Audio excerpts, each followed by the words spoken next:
dari Pak Kevin dan Ibu Ayu, ya, bagaimana kita bisa meng-enter ya kita punya pasar global tadi, kita perlu adanya keamanan, ya, keamanan. Kemudian nanti banyak ya bahwa preferensi orang Australia tadi lebih suka untuk melakukan suatu kontak dengan cara punya website. Kita wajib punya website gitu ya. Kemudian dia lebih suka menggunakan email. Nah, ini dia. Ya, jadi itu bagaimana kita nanti akan masuk ke bisnis kita yang beroperasi dengan konsep digital. Ya, maka keamanan data ini pastilah sangat penting. Nah, inilah yang akan kita diskusikan ya, yang akan diberikan oleh Pak Lukmanul Hakim. Ini salah satu ya, Pak Lukman ini adalah kepala bagian dari Departemen Penanggulangan dan Pemulihan Infrastruktur Informasi E-Business dan Ekonomi Digital. Ya, jelas dari BSSN ya, Badan Cyber dan Sandi Negara. Ya. Coba kita lihat pengalaman ini, kalau saya baca CV-nya Pak Lukman ini, wah, banyak sekali pengalaman Pak Lukman ini yang sudah berkecimpung ya dalam masalah-masalah keamanan cyber ini ya. Delegasi untuk Computer Emergency Response Team, ya, delegasi untuk Cyber Security Forum, delegasi untuk Incident Response, delegasi untuk School of Internet Governance. Yang tidak kalah pentingnya, expert kita satu ini ya, Pak Lukman ini sudah 2 kali mendapat penghargaan, ya, tentunya pada bidang keahlian beliau. Ya, pada tahun 2002 itu mendapat Satya Lencana Karya Satya 10 tahun langsung dari Presiden RI. Kemudian pada tahun 2012 juga mendapat Satya Lencana Karya Satya 20 tahun dari Presiden RI.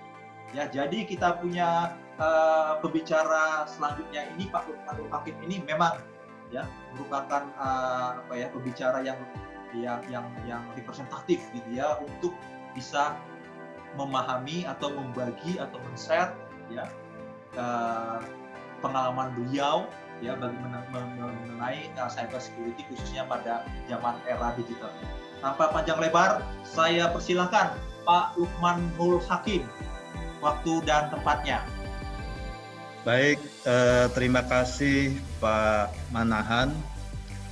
Yang saya hormati Profesor Caroline Chen, kebetulan hadir juga hari ini, Pak Kevin dan teman-teman semua, dan para peserta webinar yang saya cintai dan saya banggakan. Assalamualaikum warahmatullahi wabarakatuh, salam sejahtera untuk kita semua.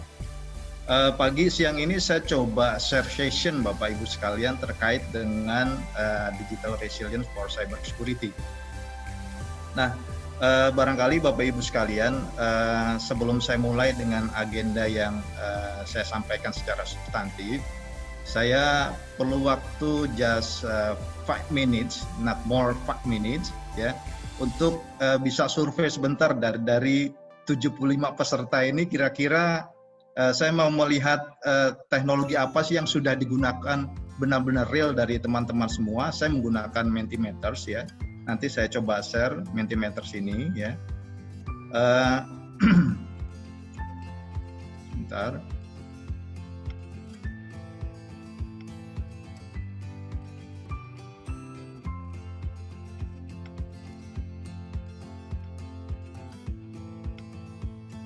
Oke. Silakan Bapak Ibu sekalian masuk ke dalam websitenya menti.com ya. Kemudian silakan nanti masukkan kode 2936558. Ini juga bagian dari praktis untuk menggunakan kode untuk setiap apa yang kita lakukan. Nah, dari kode ini nanti akan ada pertanyaan teknologi apa yang Anda gunakan dalam pemberdayaan UMKM. Silakan Bapak Ibu sekalian. Nanti akan kelihatan langsung ya. Dari 75 orang saya mau lihat pemetaannya apa saja yang sudah digunakan.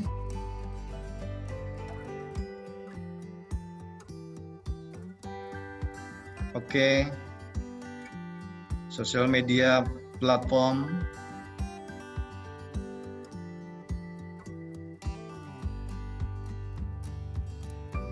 Oke.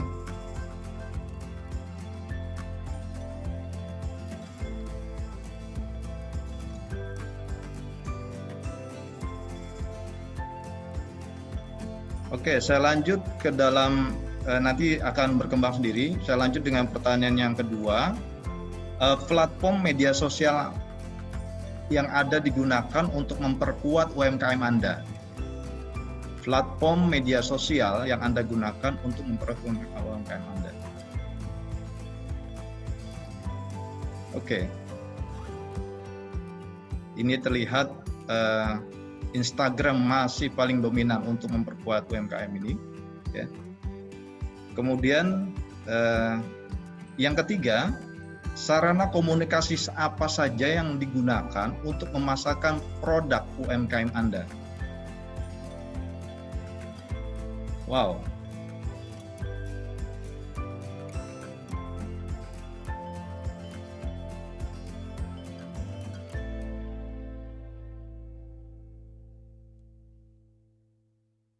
Wow.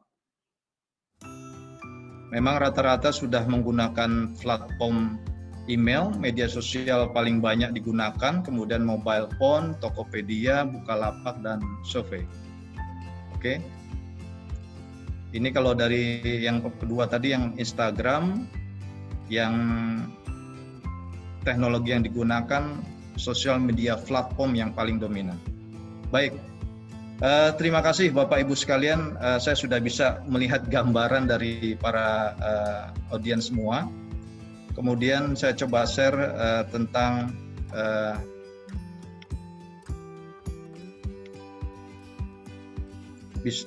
digital business resilience in cyber security. Ya.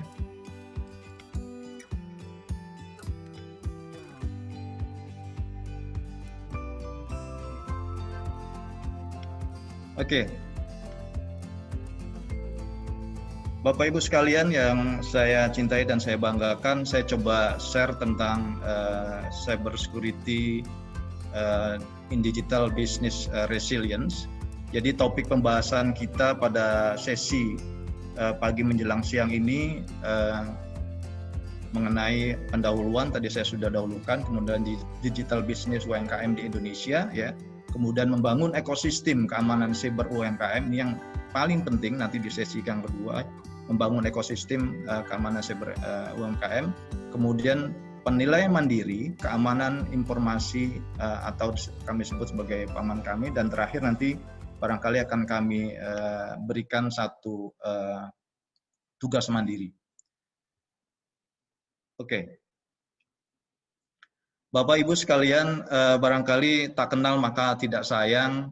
Tentunya saya coba menjelaskan sedikit ya tentang sejarah BSSN sebelum menjadi sebuah BSSN.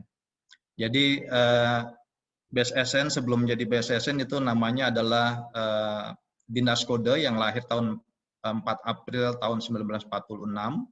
Dulunya lingkup kerjanya hanya di lingkungan pertahanan dan keangkatan perang.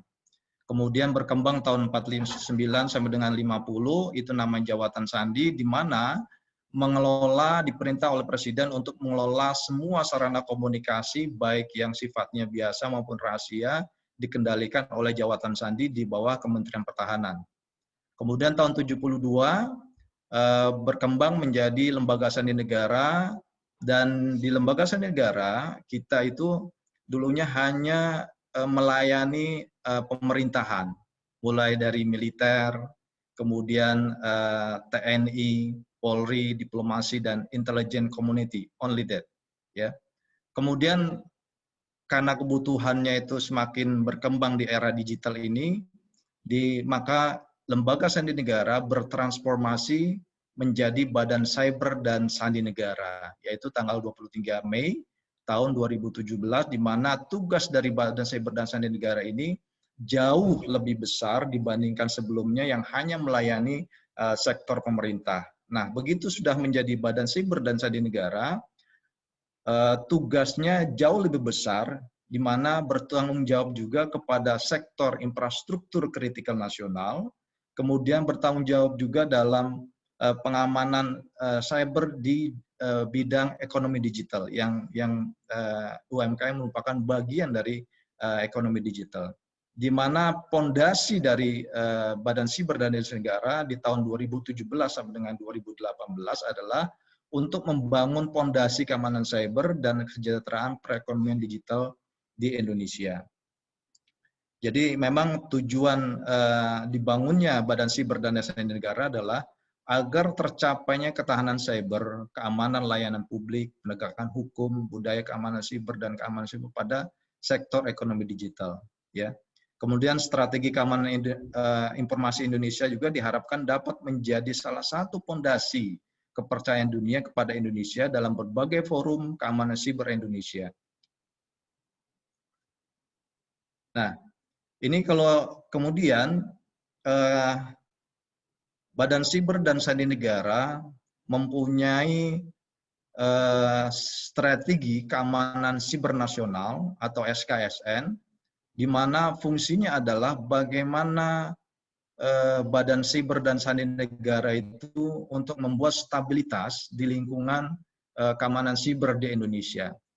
Pada saat ini sudah stabilitas, berarti ketahanan cyber di Indonesia itu juga akan stabil, di mana kestabilan keamanan siber di Indonesia itu akan menjamin keamanan, kemudian dari keamanan itu akan membawa kesejahteraan perekonomian bangsa Indonesia. Jadi ada 5 pilar strategi keamanan siber di Indonesia.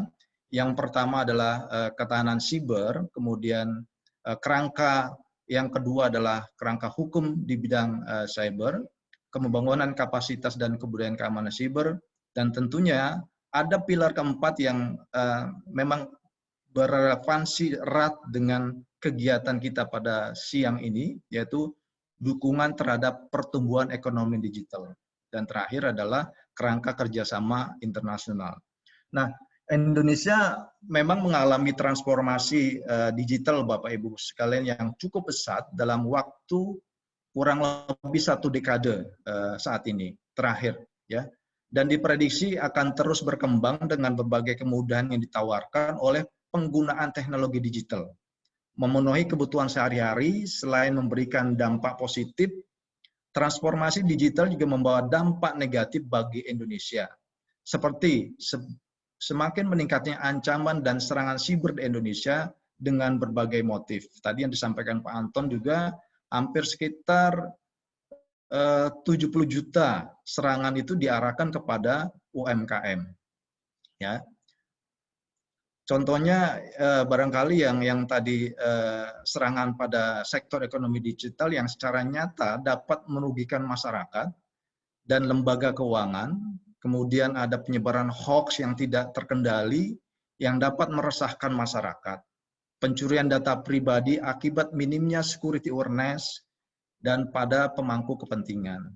Nah, perkembangan yang cukup menarik adalah perkembangan Global Security Index untuk bangsa Indonesia, di mana peringkat bangsa Indonesia dari tahun 69, dari peringkat 69 tahun 2017 meningkat menjadi ke peringkat 41 di tahun 2018 setelah dibentuknya Badan Siber dan Data Negara dari 193 negara.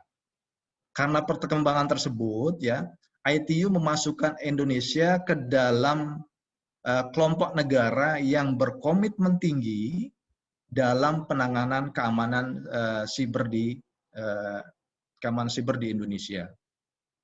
Jadi kalau melihat konteks rumah cyber di Indonesia, di mana pilar keempat ini adalah BSSN memberikan dukungan pertumbuhan ekonomi digital. Bagaimana pertumbuhan ekonomi digital ini untuk membawa kesejahteraan buat bangsa dan negara Indonesia, yaitu bagaimana nanti Bapak Ibu sekalian bisa membangun pertumbuhan ekonomi digital ini yang aman, tentunya dari serangan-serangan yang terjadi di dunia digital. Bapak Ibu sekalian yang saya hormati, kalau kita melihat dari struktur ini, ya, Bapak Presiden Jokowi sudah menyampaikan bahwa potensi bangsa Indonesia itu sangat besar dan tidak boleh ditinggal begitu saja, gitu ya. Dari berdasarkan Asosiasi Pengusaha Jasa Internet Indonesia, dari total penduduk Indonesia 272,1 juta jiwa, 64%-nya atau sekitar 174 juta jiwa sudah menggunakan internet. Kemudian pengguna mobile phone seluruh 308,2 juta jiwa.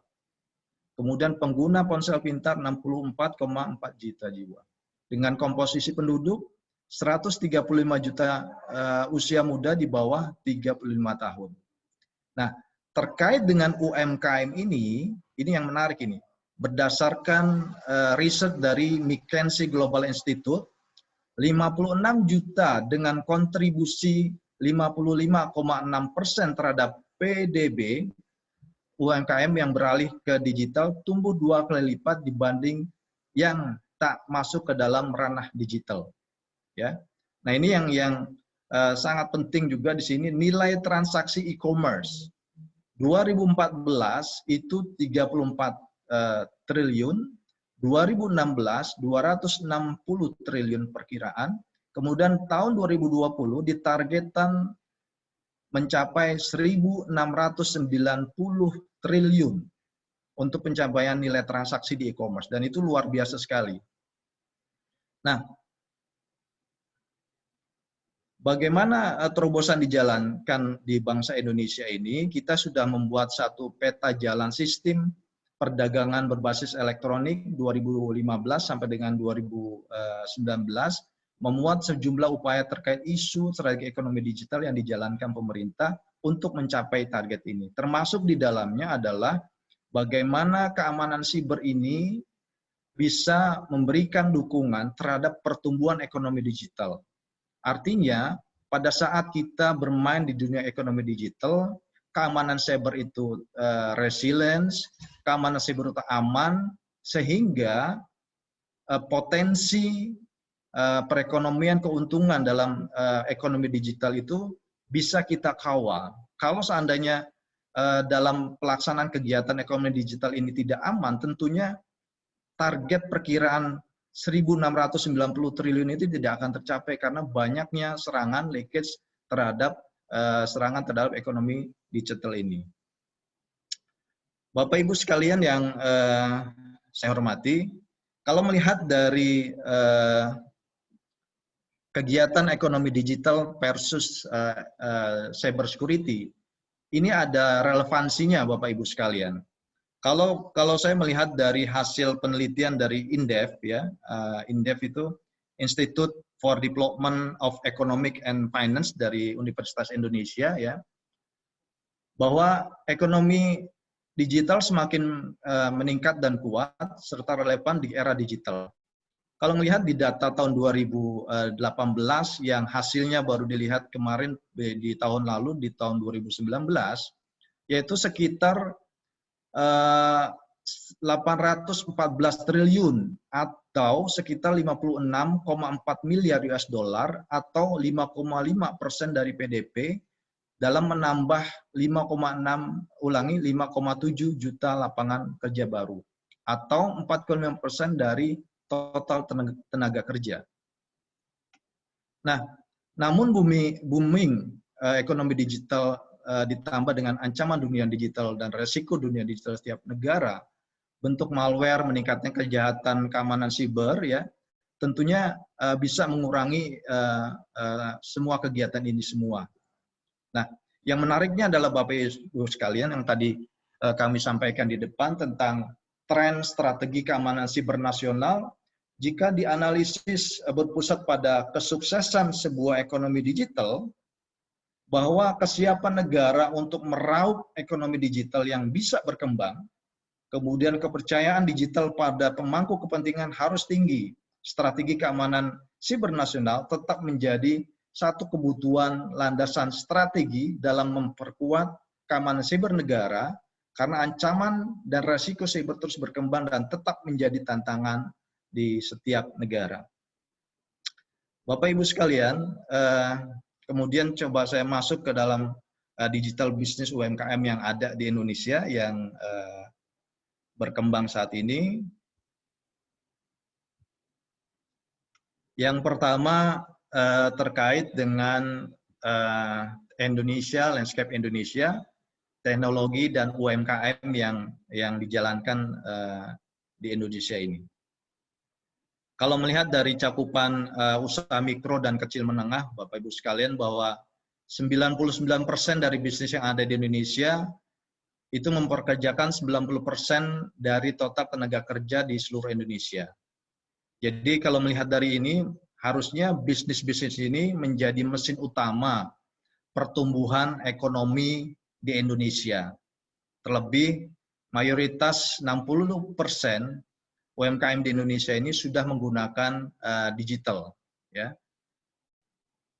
Akan tetapi masih ada satu catatan yang saya temukan di sini adalah bahwa UMKM Indonesia ini secara historis telah dikeluarkan dari rantai nilai regional dan global, bahkan terpinggirkan di pasar lokal karena kurangnya konektivitas dengan pasar, kemudian akses keuangan dan jaringan pengetahuan, dan kurangnya sumber daya manusia terhadap keterampilan cepat, khususnya ketika memulai dan menjalankan bisnis digital.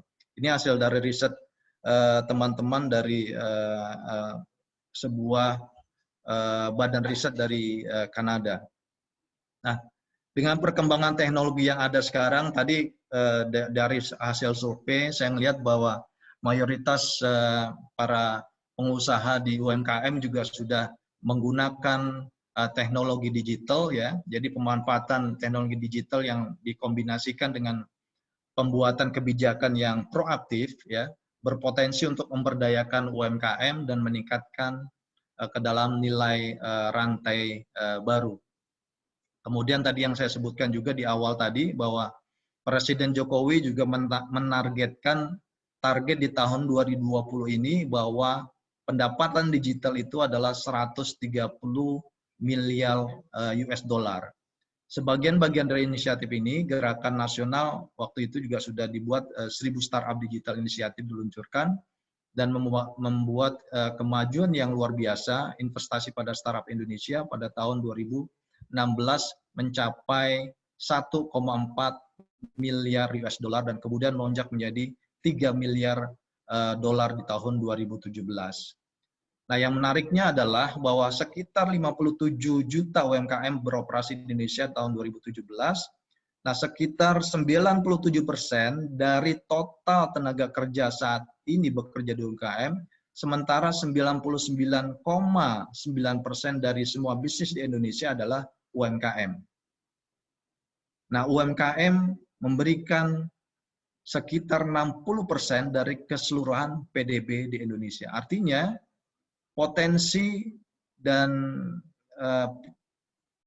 mesin perekonomian di Indonesia ini memang ada di UMKM, sekitar 60%. Dan diharapkan juga di era pandemik ini, UMKM bisa menjadi penggerak perekonomian di bangsa Indonesia. Nah, ini kalau dasar saya lihat dari sumber dari Pak Menteri Teten Mas Duki, Menteri Koperasi dan UMKM. Beliau menyebutkan target kontribusi UMKM ekonomi Indonesia tahun 2020 sampai dengan 2024. Di sini bisa dilihat Bapak Ibu sekalian bahwa target 2020 itu 18%, kemudian tahun 2024 30,2%. Target ini adalah target kontribusi UMKM terhadap ekonomi pada tahun 2020 hingga tahun 2024 sebelum adanya wabah virus COVID ini, Bapak Ibu sekalian, yaitu untuk kontribusi terhadap ekspor, termasuk di dalamnya sekarang ini kita sudah kerjasama dengan Australia. Harapannya adalah peluang bisnis di Australia cukup terbuka lebar. Harapan kedepannya adalah Bapak Ibu sekalian bisa melakukan ekspor penetrasi ke Australia, bahkan di luar Australia. Jadi kemudian bagaimana ditargetkan untuk PDB nasional? PDB nasional di tahun 2020 ditargetkan mencapai 61%. Tadi sekitar 56, sekarang ditargetkan 2020 ini 61%. Kemudian di tahun 2024 yaitu 65%. Sedangkan untuk rasio kewirausahaan di tahun 2020 targetnya adalah 3,5 dan target 2024 mencapai 4%. Nah, Bapak Ibu sekalian, teknologi utama dalam pemberdayaan UMKM. Tadi yang saya pertanyakan di survei awal, bahwa ada 4 yang banyak digunakan dalam UMKM di Indonesia. Ulangi. Yang pertama adalah cloud-based tools and computing, kemudian social media platform and application, e-commerce platform and application, and yang keempat adalah sharing economy platform and application. Nah, merujuk di tahun 2017 ya, menurut konsultan global McKinsey ya, lebih dari 60% UMKM di Indonesia ini sudah online. Melihat lintasan landscape digital Indonesia ini hampir mirip dengan China pada tahun 2010 sampai dengan 2015, terutama di ruang e-commerce. Jadi 4 kekuatan besar lompatan teknologi yang mentransformasikan Indonesia dan pasar negara berkembang lainnya. Jadi ada 4 poin teknologi utama yang banyak digunakan oleh UMKM. Pertama ada cloud computing, kemudian social media, e-commerce, dan share economy. Nah, sekarang kita bahas satu-satu Bapak Ibu sekalian, apa itu cloud, apa itu social media platform, bagaimana penggunaannya, kemudian e-commerce, dan sharing economy. Nah, ini yang terpenting di sini Bapak Ibu sekalian, cloud-based tools and computing.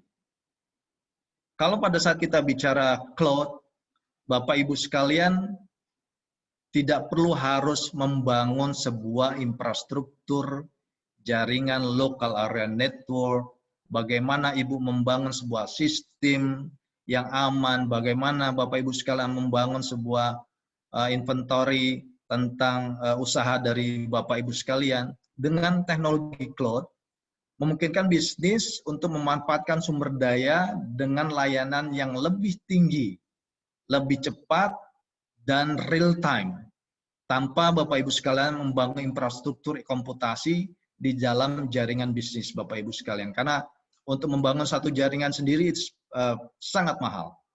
Dengan adanya teknologi cloud ini yang Bapak Ibu sekalian bisa manfaatkan, bahkan ada yang gratis, itu sangat berpotensi Ibu bisa menggunakan ini dalam mengembangkan bisnis UMKM itu sendiri.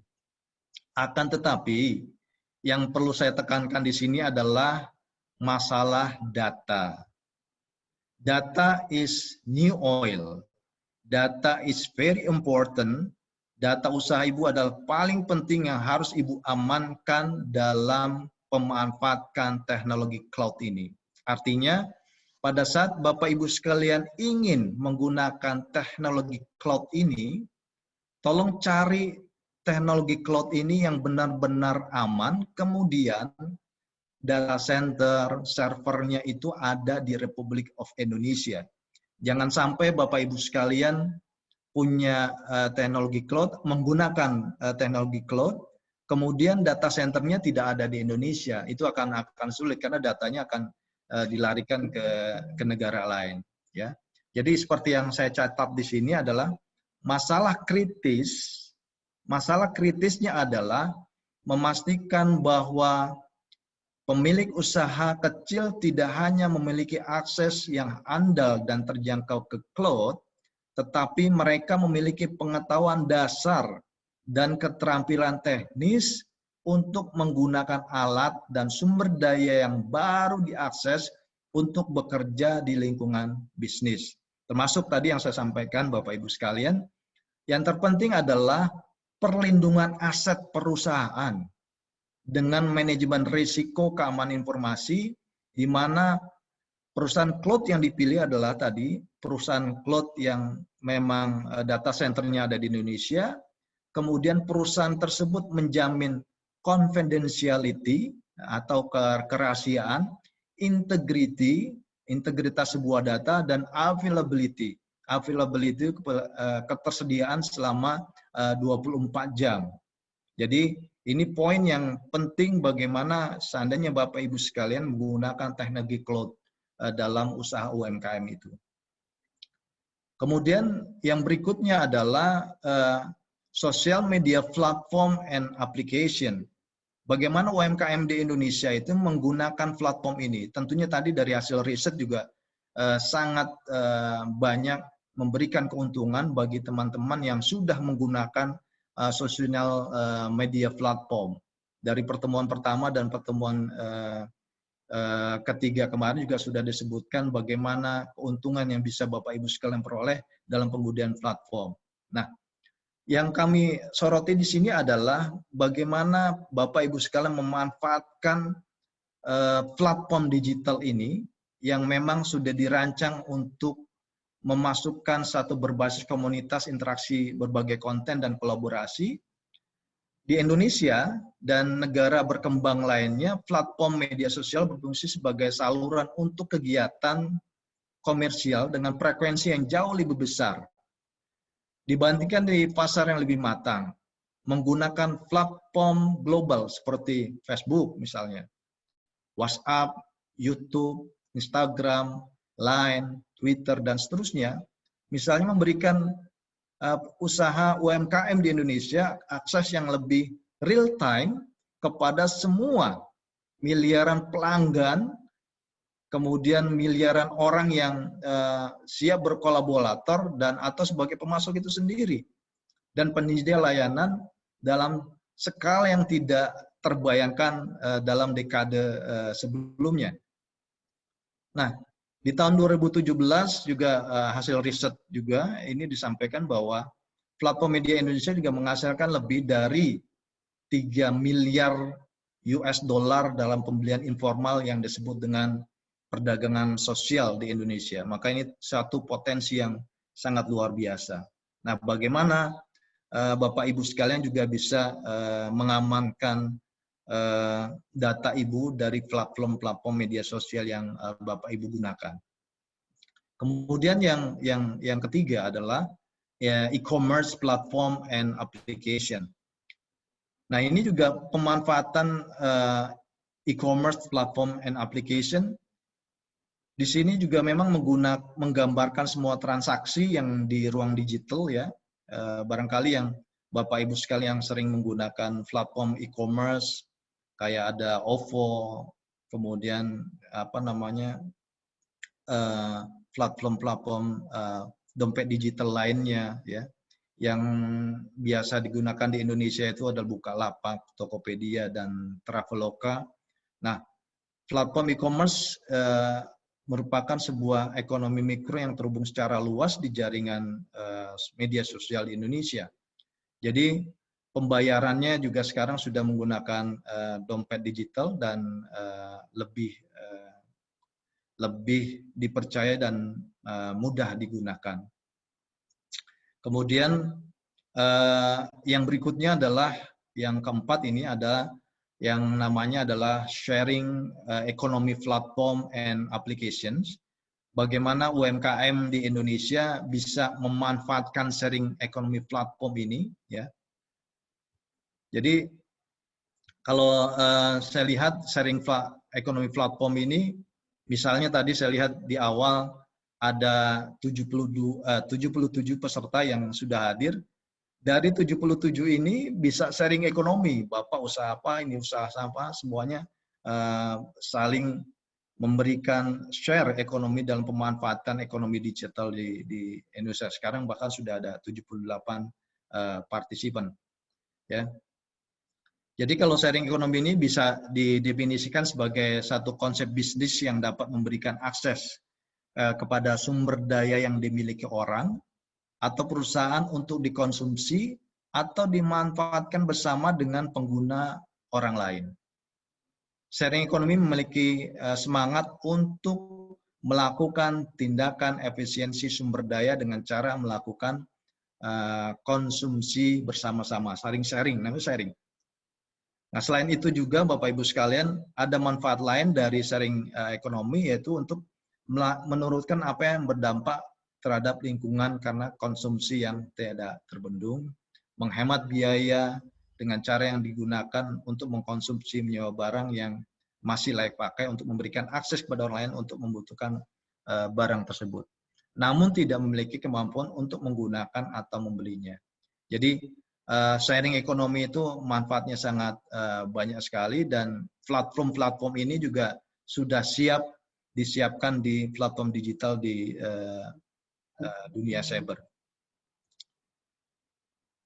Bapak Ibu sekalian, kemudian saya coba ringkas tadi, inilah landscape teknologi yang digunakan oleh teman-teman UMKM, ya, mulai dari cloud computing, kemudian media sosial, e-commerce, dan share ekonomi. Jadi ada, ulangi, ada, saya singkat ini ada 4 ya, satu teknologi landscape di UMKM di Indonesia. Nah, kemudian teknologi landscape UMKM yang ada di Indonesia. Nah, ini memang teknologi, kalau kita bicara teknologi itu menciptakan sebuah peluang baru dan menurunkan hambatan masuk bagi UMKM.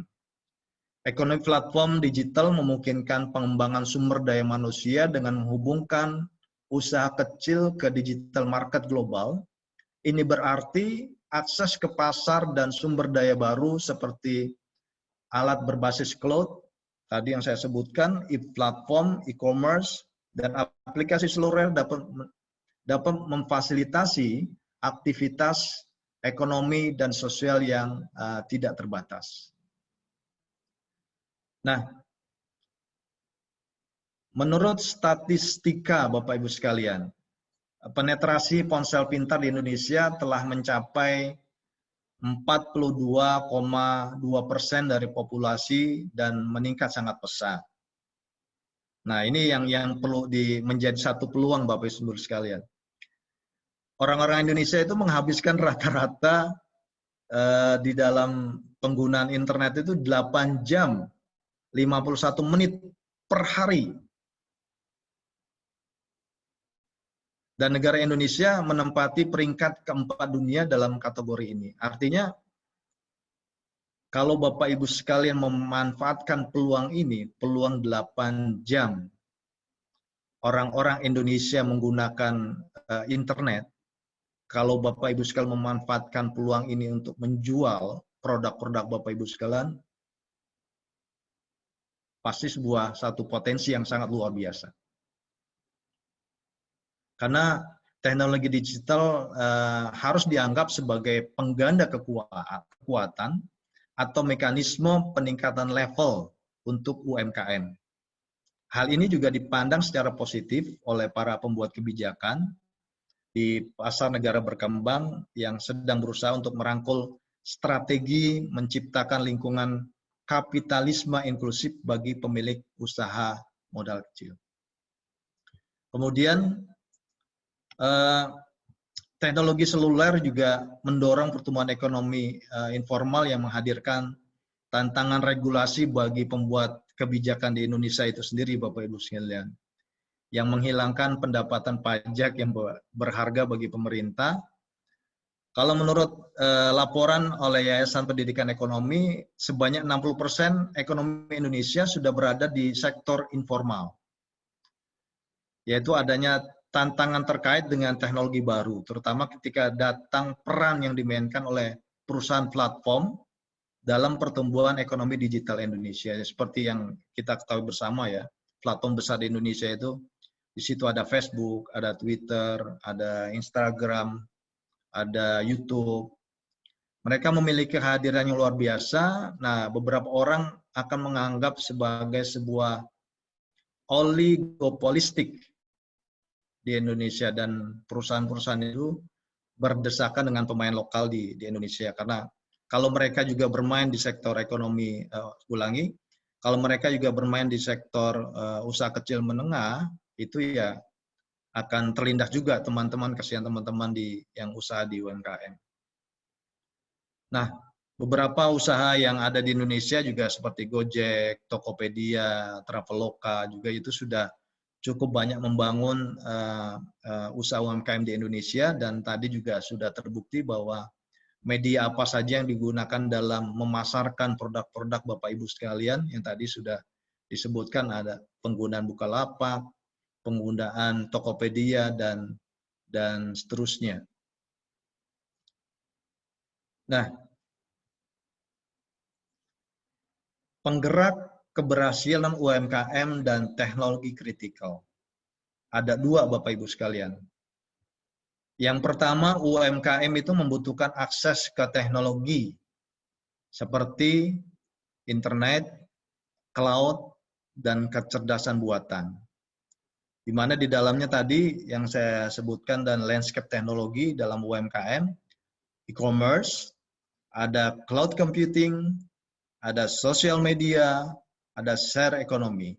Kemudian yang kedua, bagaimana UMKM membutuhkan sebuah kebijakan untuk memastikan kerangka aturan dan lingkungan bisnis yang memadai, yang memberikan transparansi, kepercayaan, keamanan, dan kehandalan. Konteksnya dalam keamanan cyber bagaimana Bapak Ibu sekalian? Di sini kita bisa lihat di sini.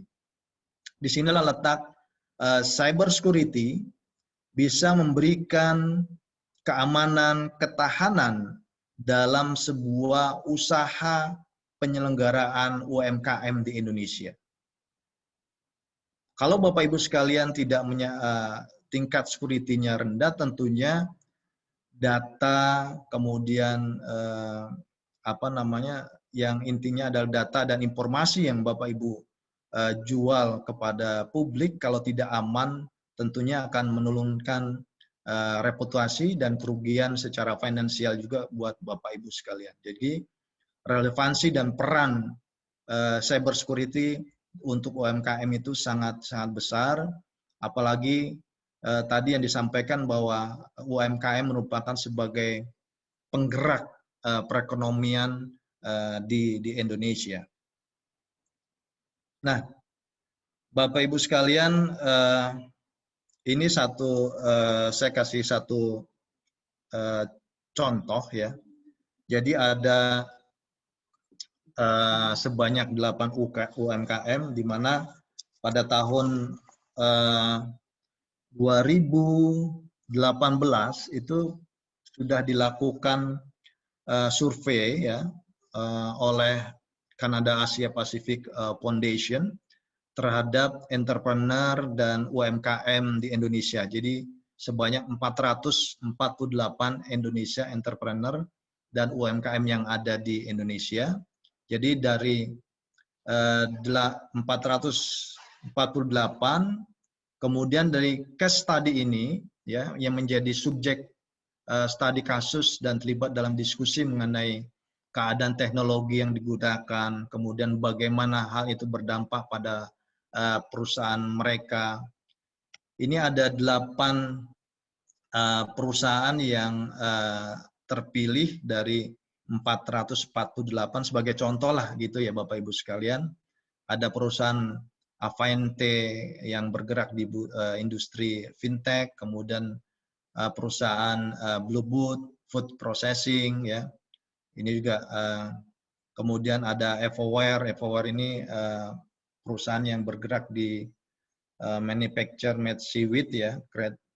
Kemudian Jala Aquaculture, Evarcel Logistic and Warehouse, Nunini Manufacture Fabrication, kemudian Sabi ini retail, dan terakhir adalah Ngabul Antique masalah manufacture and fabrication.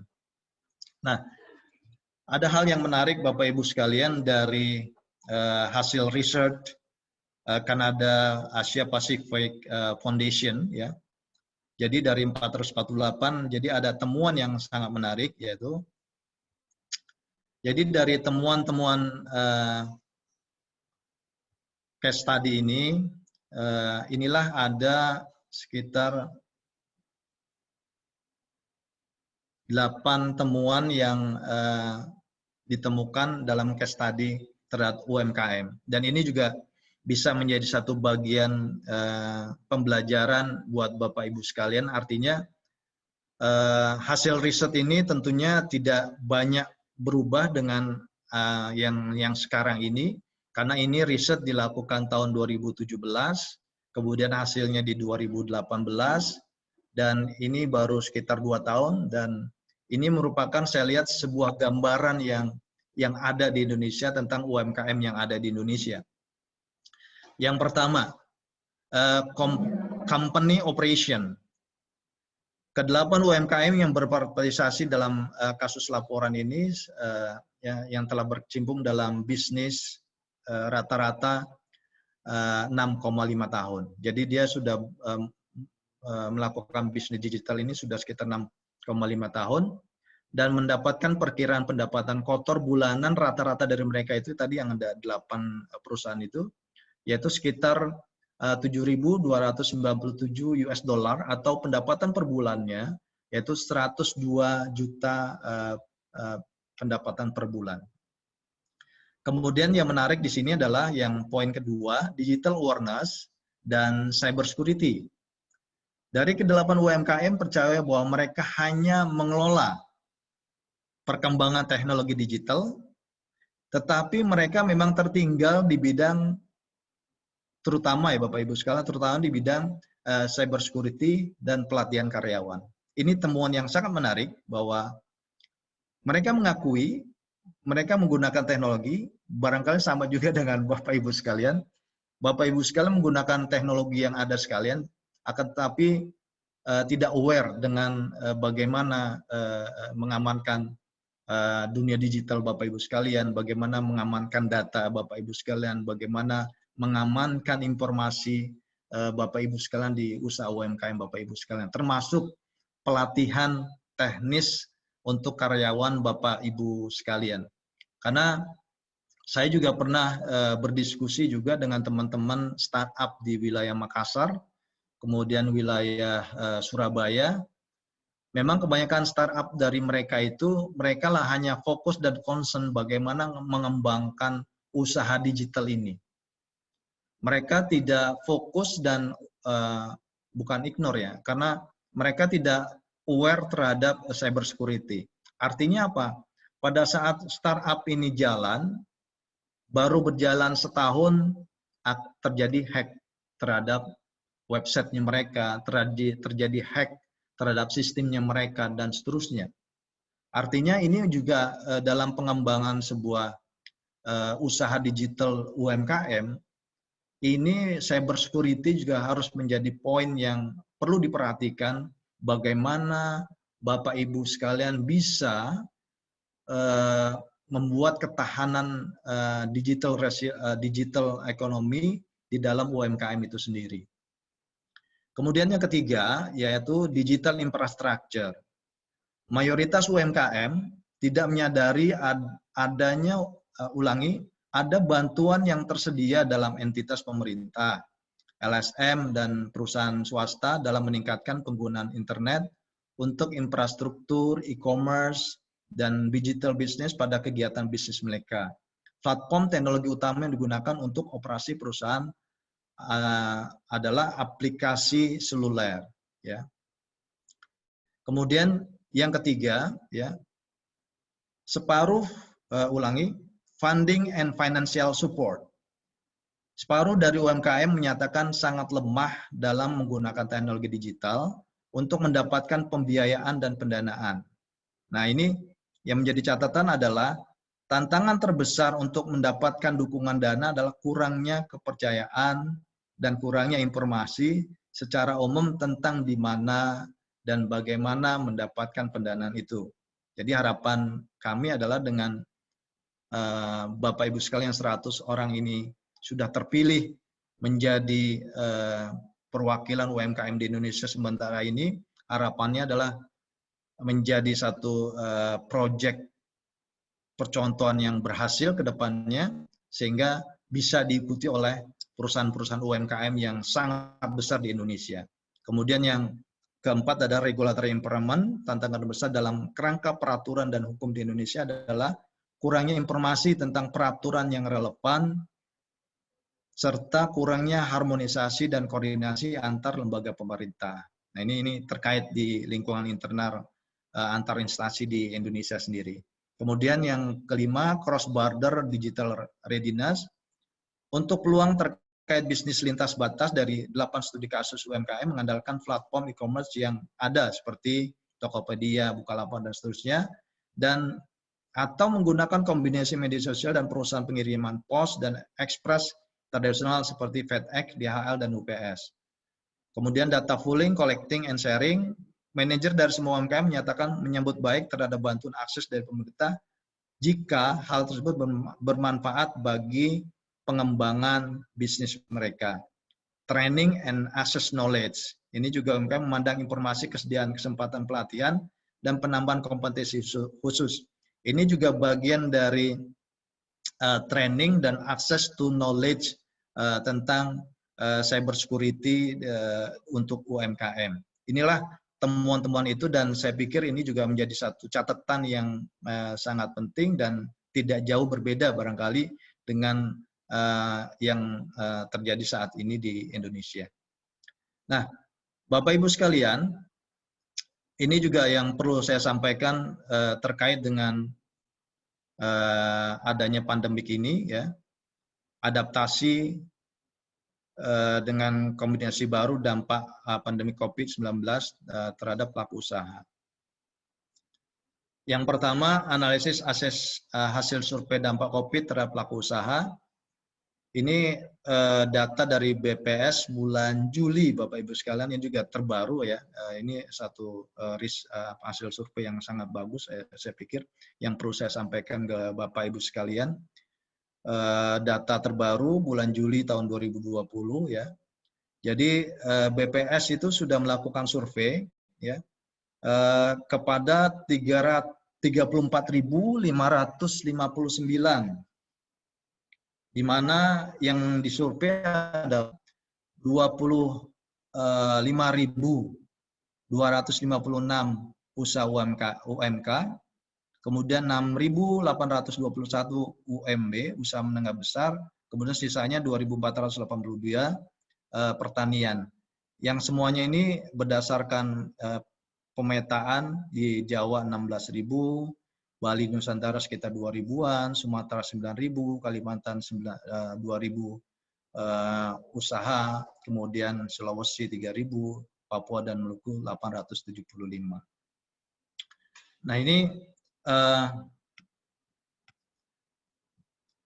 presentasi perusahaan yang mengurangi pegawai di tengah pandemik, Bapak Ibu sekalian. Kalau melihat dari ini, hasil riset itu melihat bahwa industri pengolahan 52,29%, konstruksi 51,37%, akomodasi dan makanan minuman 50,52%. Ini cukup besar sekali dalam pandemik ini. Kemudian air dan pengelolaan sampah 18,79%, jasa keuangan 18,26%, kemudian listrik dan gas 15,30%. Nah, ini analisis hasil survei dampak COVID juga terhadap pelaku usaha, Bapak Ibu sekalian, ya.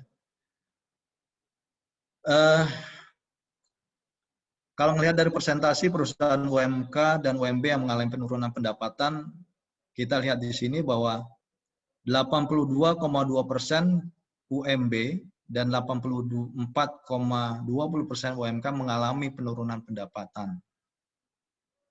Ya, memang pandemik ini membawakan dampak yang sangat luar biasa. Yang berdampaknya adalah toko tutup sementara, tutup atau toko tutup, ya. Jadi kalau dilihat dari sini sangat berdampak sekali terhadap pelaku usaha UMK dan UMB di Indonesia. Nah, ini tapi menariknya di sini adalah, Bapak Ibu sekalian, analisis dari hasil survei ini, ya, terkait dengan pemasaran via online, via digital, ya. Kalau melihat dari hasil riset ini bahwa perusahaan yang sudah melakukan pemasaran secara online sebelum pandemik ini berlangsung, itu mereka mempunyai pendapatan lebih tinggi 1,14 kali dibandingkan sebelumnya, ya. Jadi pentingnya ini saya juga mendorong buat Bapak Ibu sekalian yang memang mayoritas sudah menggunakan digital, tapi dengan digital yang aman ya ke depan ini. Ya memang eranya sekarang sudah harus menggunakan era digital semua gitu. Jadi kalau dilihat di sini rata-rata yang baru melakukan saat pandemik itu 7,12% di kota gitu ya, di kabupaten 5,12%.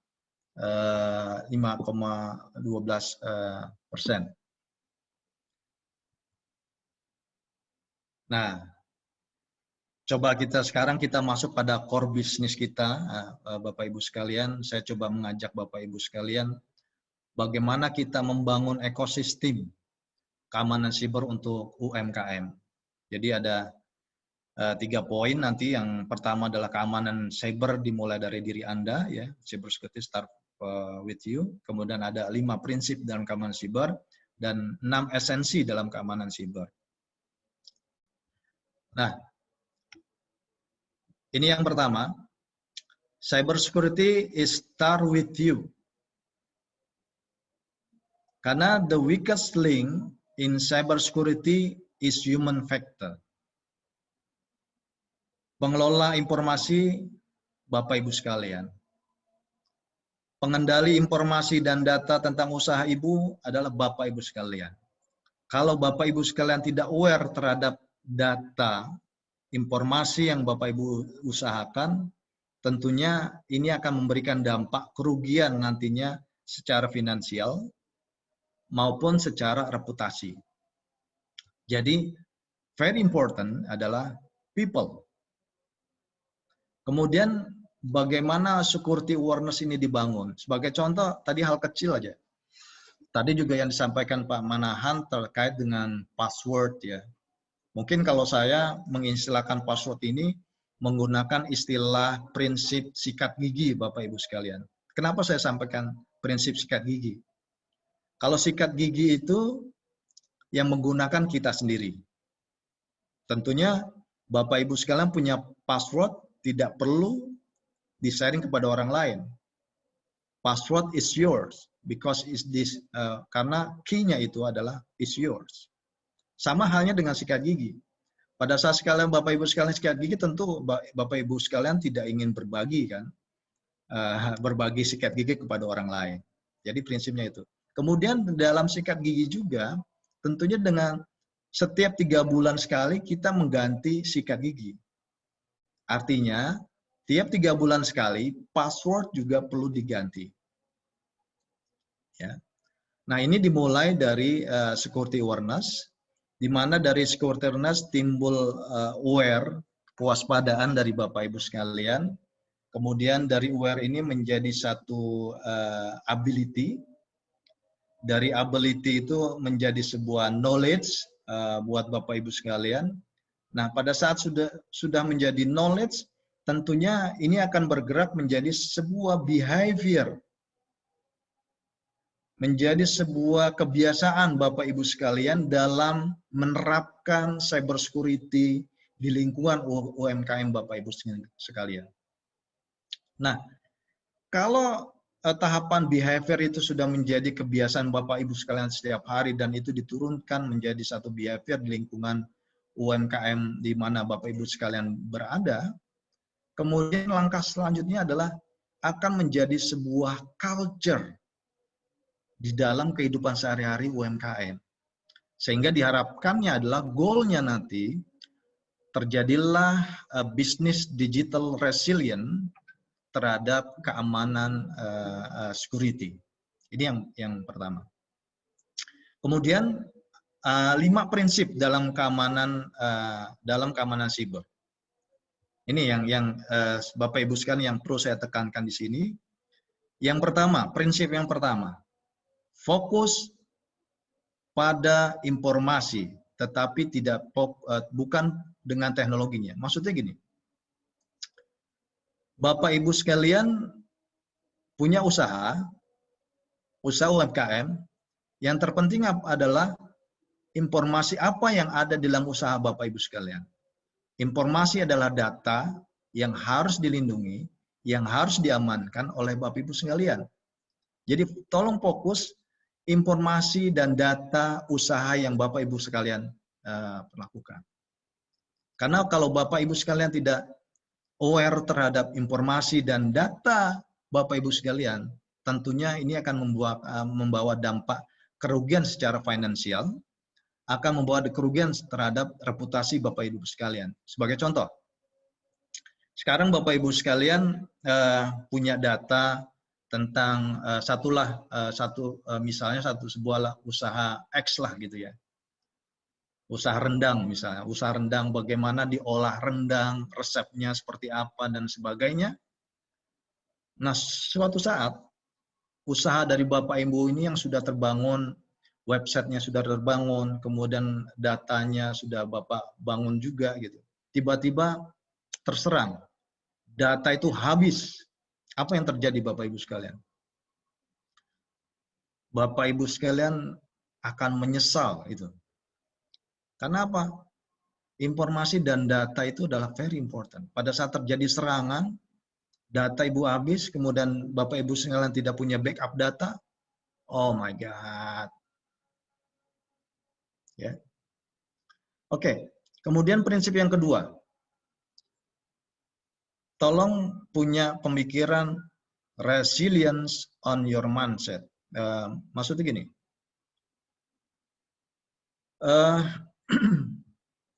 security, dalam dunia security, itu tidak ada jaminan security itu adalah 100%. Selalu berkembang ancaman-ancaman di bidang dunia cyber. Tentunya sebelumnya sudah disampaikan juga oleh Bu Intan. Jadi ancaman sebuah security juga itu lebih cepat dibandingkan dengan regulasi, dengan aturan yang ada. Sehingga dalam bisnis proses kita juga perlu sudah memikirkan. Kadang-kadang prosedur dan policy ini sudah obsolete terhadap serangan-serangan keamanan siber yang ada sekarang. Nah, inilah yang perlu dipunyai oleh Bapak Ibu sekalian, make resilience on your mindset. Ya, bahwa serangan itu kapanpun bisa terjadi dan you should be prepared. Ya. Kemudian prinsip yang ketiga adalah prepare dan respond, persiapkan dan kendalikan. Ini prinsip yang ketiga. Bahwa dalam sebuah bisnis digital itu selalu akan ada sebuah ancaman, sebuah insiden dalam organisasi atau dalam sebuah UMKM yang Bapak Ibu sekalian punyai. Jadi Bapak Ibu sekalian juga punya planning bagaimana Bapak Ibu sekalian punya planning prepare and respond jika terjadi insiden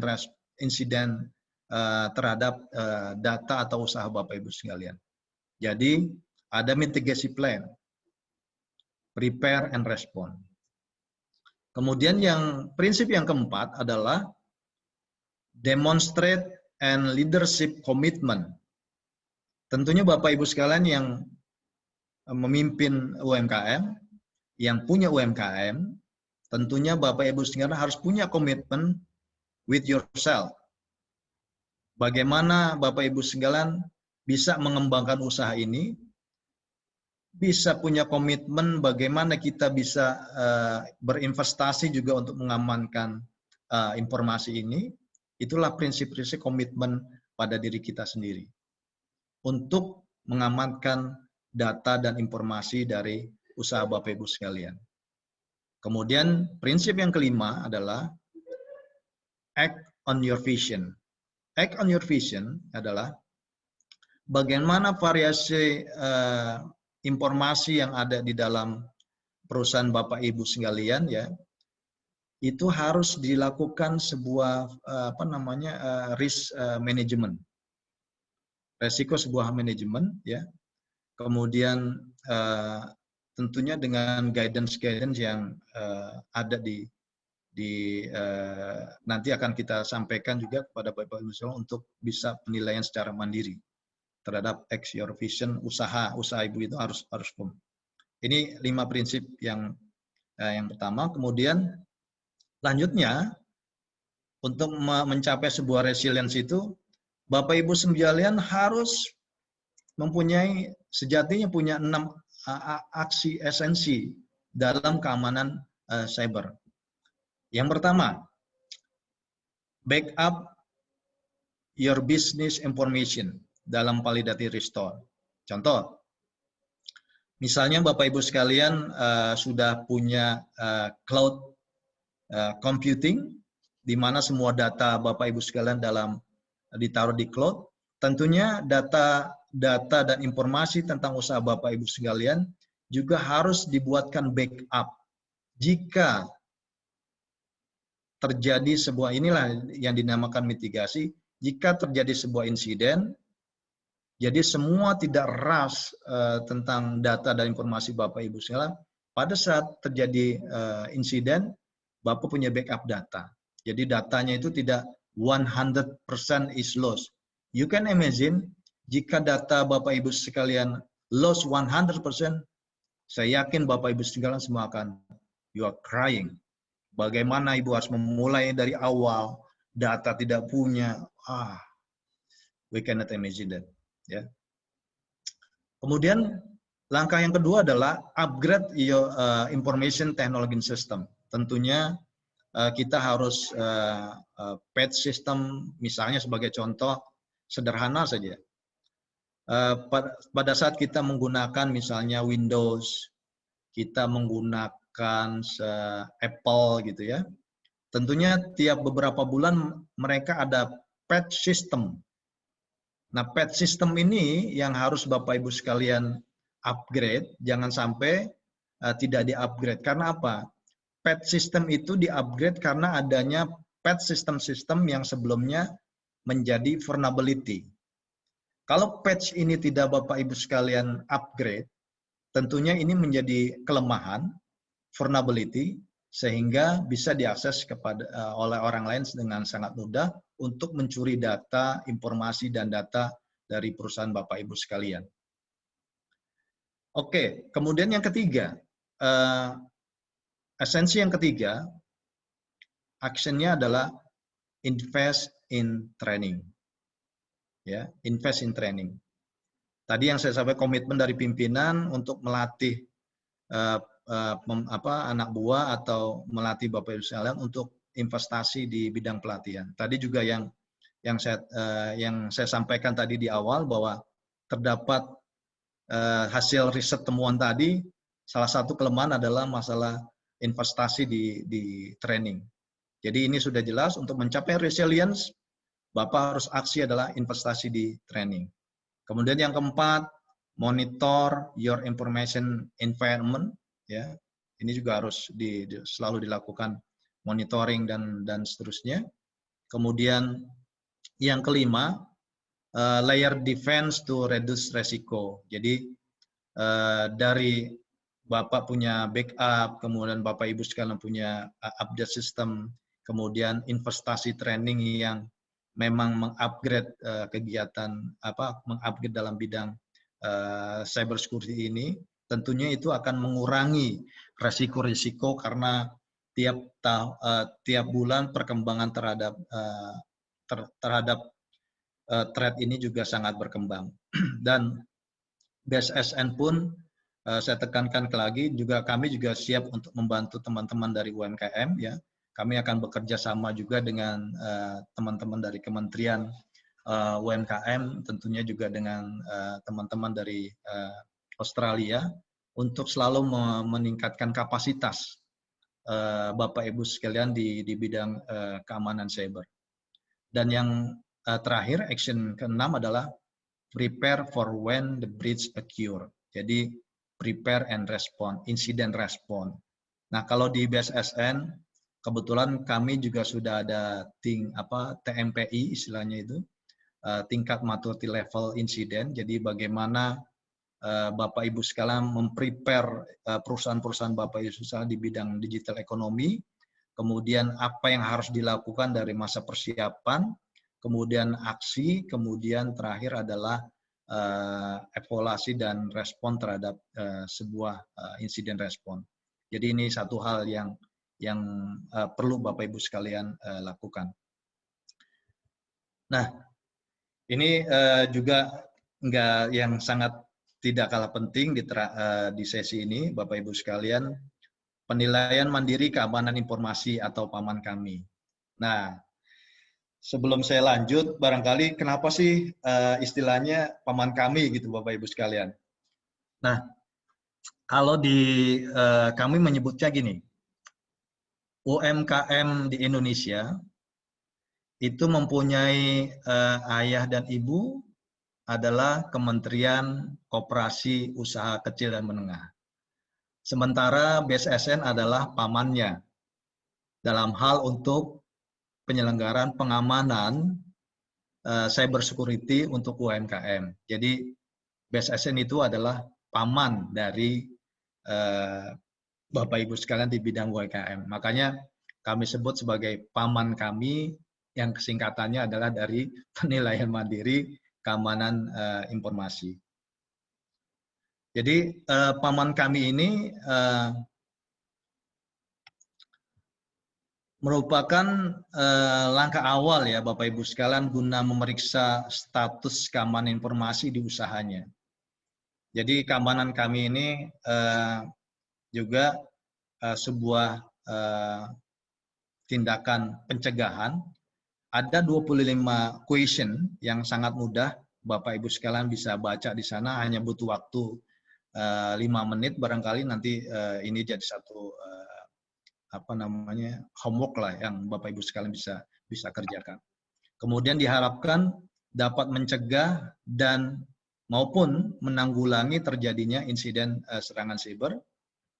Dan terakhir, PAMAN kami ini sebagai bentuk peran serta BSSN dalam mewujudkan keamanan nasional serta meningkatkan pertumbuhan perekonomian nasional. Dan PAMAN kami ini juga sudah kita sampaikan dalam forum G20 Indonesia ya pada saat di G20. Ini juga bagian dari part untuk penilaian UMKM di Indonesia khususnya. Barangkali ini juga bisa menjadi satu tools yang bisa bermanfaat juga untuk negara-negara lain di bidang UMKM. Kemudian Bapak Ibu sekalian, ini bentuk penilaian mandiri keamanan siber ya, memang diperlukan usaha yang maksimum guna mengamankan ekosistem bisnis dari UKM, mengingat UKM adalah penopang ekonomi bangsa ya, untuk ekonomi bangsa Indonesia mencapai kesejahteraan bangsa Indonesia itu sendiri. Bapak Ibu sekalian ya, barangkali silakan saya coba Bapak Ibu sekalian ini saya coba memberikan satu tugas ya kepada Bapak Ibu sekalian. Silakan Bapak Ibu sekalian masuk ke dalam http://bssn.go.id ya, /paman kami, bisa Bapak Ibu sekalian download. Di situ ada ada cara bagaimana menggunakan paman kami ini. Ada 25 question ya, dan itu sangat mudah, sangat simple yang Bapak Ibu sekalian bisa isi. Nah, ini barangkali ini tugas yang saya sampaikan kepada Bapak Ibu sekalian. Nanti pertama Bapak Ibu sekalian silakan download di http BSSN paman kami ya. Kemudian setelah mendownload ini Bapak Ibu sekalian bisa mengisi paman kami, kemudian kirimkan ke alamat email ini dengan subjek email paman kami dan nama UMKM. Barangkali karena di sini tadi disampaikan ada mentors ya, mungkin nanti masing-masing dikumpulkan ke mentor masing-masing, kemudian dari mentor bisa langsung ngirim ke alamat email ini Bapak Ibu sekalian. Ini sangat mudah ya, nggak terlalu sangat mudah dan simpel. Bapak Ibu sekalian bisa melihat langsung penilaian di situ. Kemudian pengumpulan dan penilaian mandiri ini paling lambat tanggal 14 Oktober tahun 2020 pukul 17.00. Barangkali itu yang bisa saya sampaikan. Saya kembalikan ke Pak Manahan sebagai moderator untuk bisa question and answer. Terima kasih. Oke.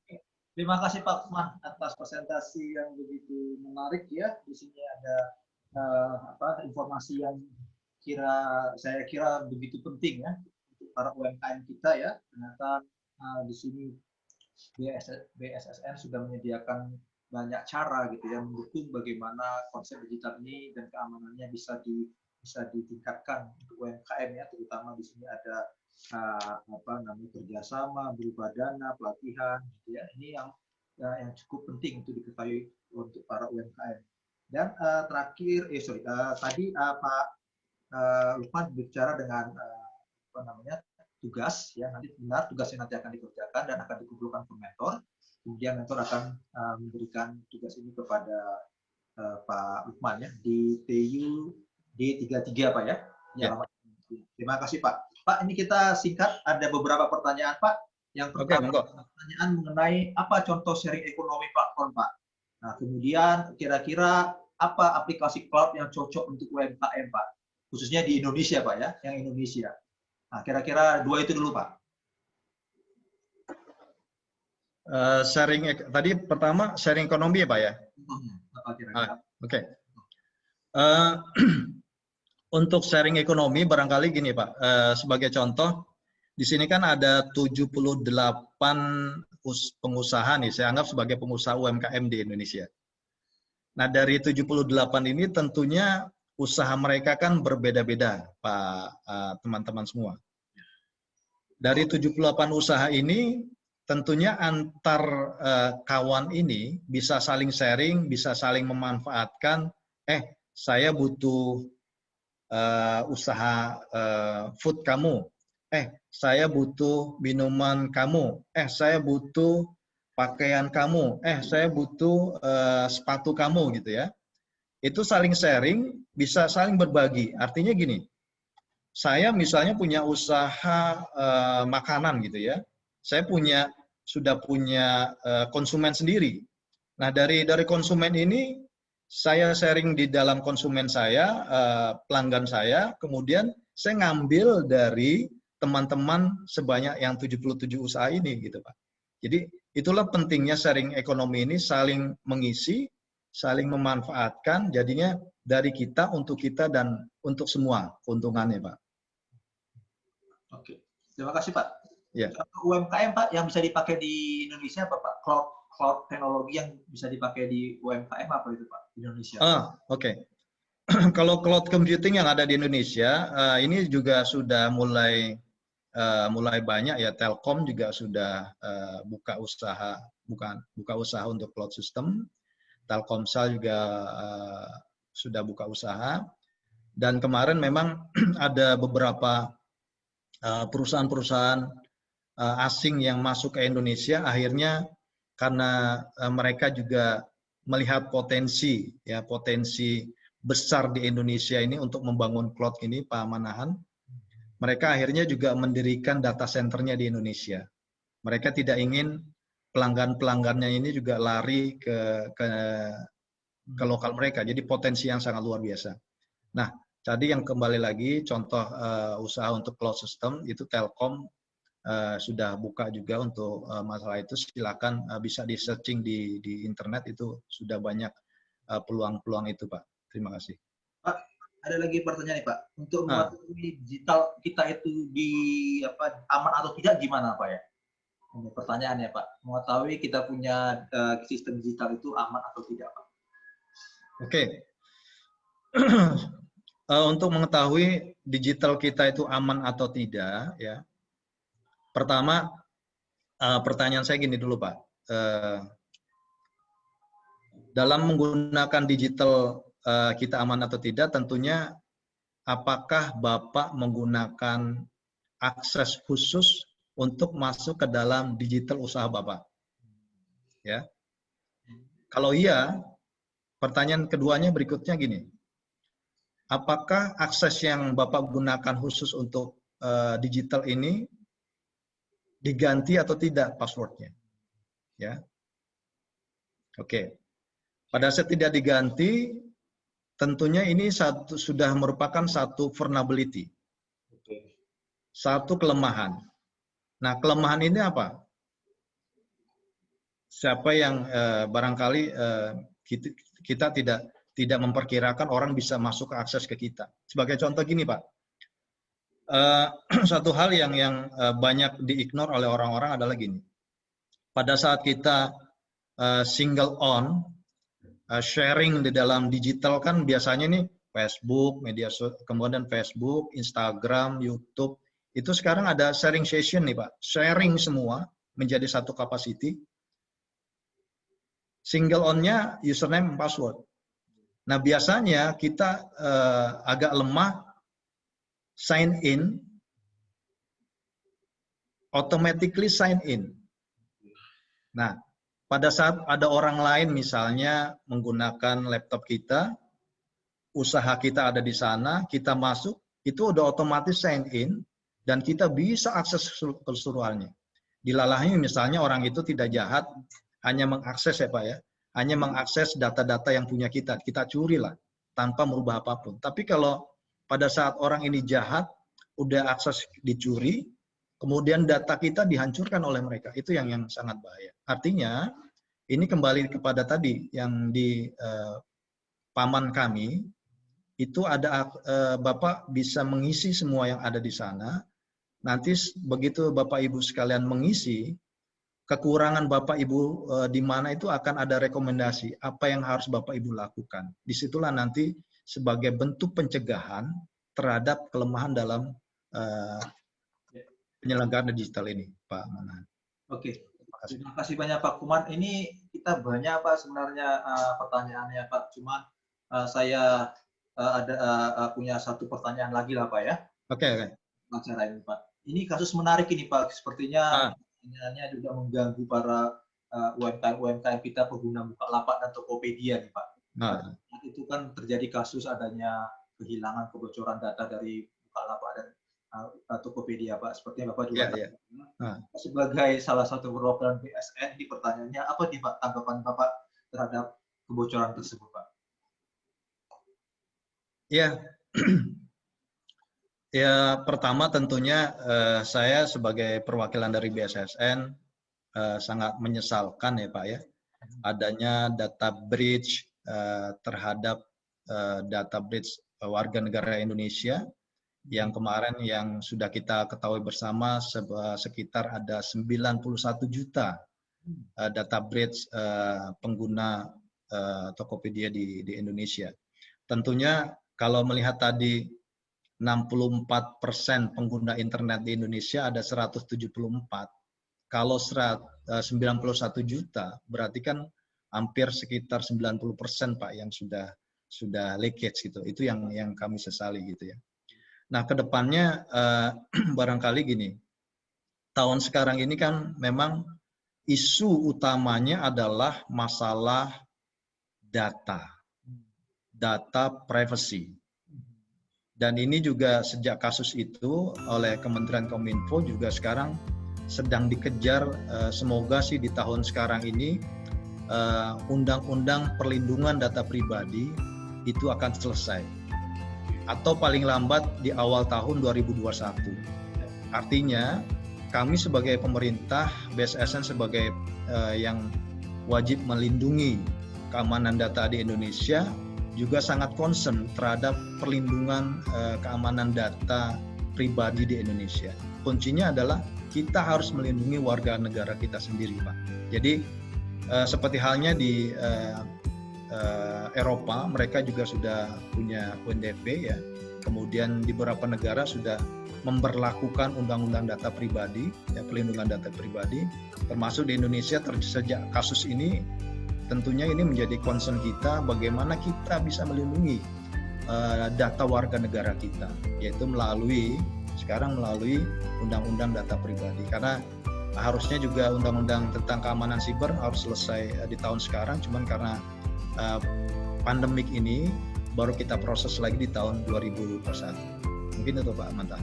Oke, terima kasih Pak atas penjelasannya ya. Ini banyak teman-teman UMKM ini merasa sangat terima kasih atas penjelasan Pak Lukman ya mengenai konsep dari digital dengan tantangan daripada kita punya keamanan cyber gitu Pak ya. Pak, terima kasih sekali lagi Pak. Baik Bapak.